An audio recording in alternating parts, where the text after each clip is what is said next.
What up, my Nimians, and welcome back to Nim TV. I'm your host, Nimasheb2299, and we're back with another movie review. I just saw Black Panther. Let's get into it. So far, this is the best movie I've seen in 2018, but then again, the last two movies I saw weren't amazing, so yeah, that's not really a big thing. The last two movies I saw were for 2018 were 12 Strong and 1517 to Paris, which I did not do a review of. Probably won't. All I have to say is it's not a good movie, and that's about it. But we're not talking about that. We're talking about Black Panther, the latest installment in the MCU. And was it good? Was it amazing? Did it live up to all the hype?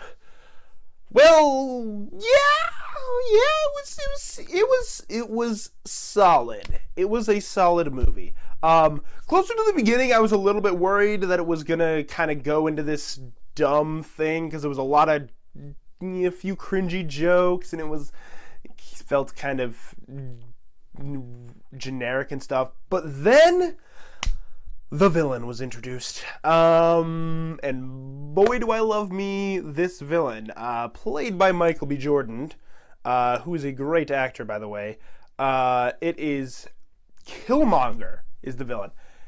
He's really good, standout villain. Marvel has really been stepping up their villain game recently. Like, I feel like they've heard all of the complaints that, like, oh, their villains are kind of just generic, boring villains, and they're like, all right, you think our villains are generic and boring? Well, we're gonna show you what we can do with villains. Like recently, just last year, we had, Ego, who was a pretty good villain, and we had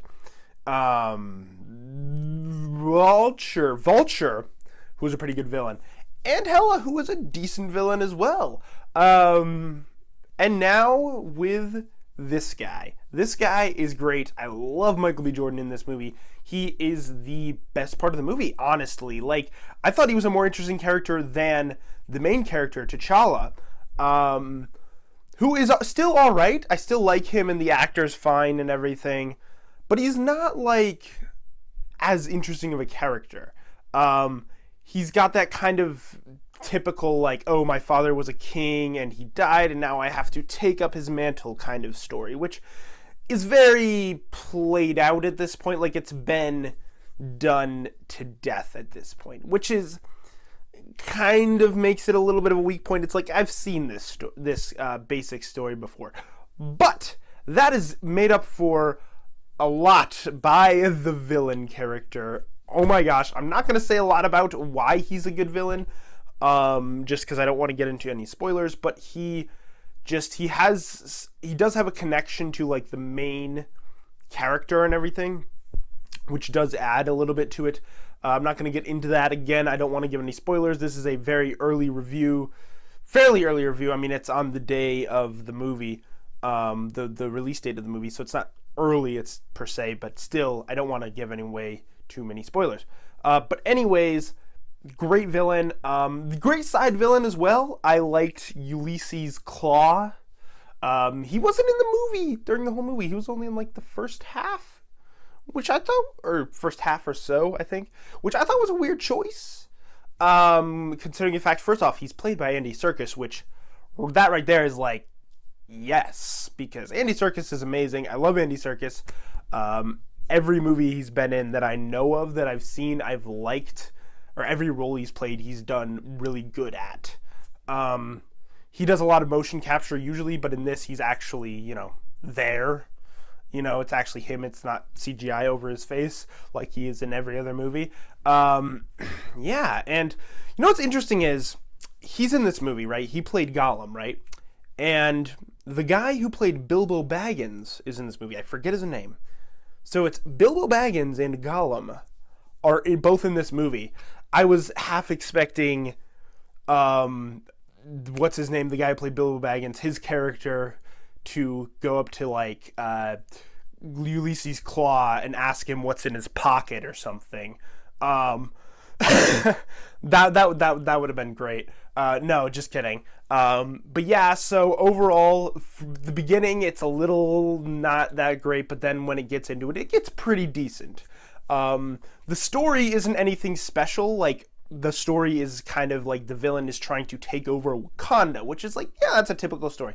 The villain's trying to take over the kingdom, right? But what makes it good is the motivation of the villain. Usually the motivation of the villain is just kind of like, I want power, I want money, I want blah, blah, blah. You know what I mean? This villain, he actually has a motivation. He has an interesting backstory that kind of informs his character and really adds to why he's doing what he's doing and makes him a much more interesting villain. And honestly, like, there were times in the movie where I wanted the villain to win, interestingly enough. Like, I was just like, ah, man, I don't want him to stop him. There was a couple things. But so yeah, there's that. But yeah, overall, it's not great. The action in it is surprisingly mediocre. Like, it's not bad, but it's not quite up to par with a lot of the other MCU movies. Honestly, it's like it's all right, but like it's not anything special, which I found interesting because usually these Marvel movies have pretty good action. Sometimes not as much, but like usually they try to do a lot of stuff with their action, especially with like Ant-Man and Doctor Strange and like the Guardians of the Galaxy movies have pretty good. Even Thor Ragnarok was pretty good, and Spider-Man Homecoming. Like a lot of them have been doing pretty well with the action department. This one was not quite as up to par with the other ones, which I found interesting. But yeah. So it's good. I would say it's definitely worth seeing. Another thing that's interesting that makes this kind of a big landmark is that it's the first ever superhero movie where like with a mostly black cast, which I guess is supposed to be a big thing. That's why it's coming out during Black History Month and all that. So that's always a good thing. So I think it's because of that, it's a good thing that it was a good movie, at least, because it kind of shows that, hey, we're able to do that, I guess. So that's always nice. And again, yeah, so it's a fairly well-made movie. Definitely an interesting addition to the series.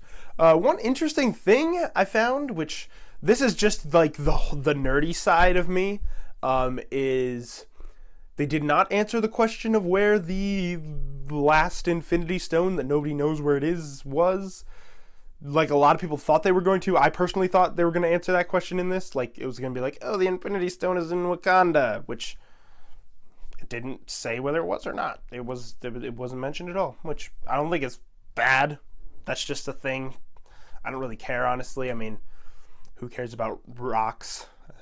They'll be important in Infinity War, so we'll wait till then to really see them. But yeah, so overall, worth seeing. Best 2018 movie I saw so far.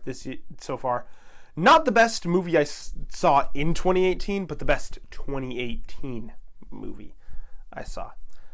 I feel like there was something else I wanted to mention in this video about the movie, but I honestly cannot think of it.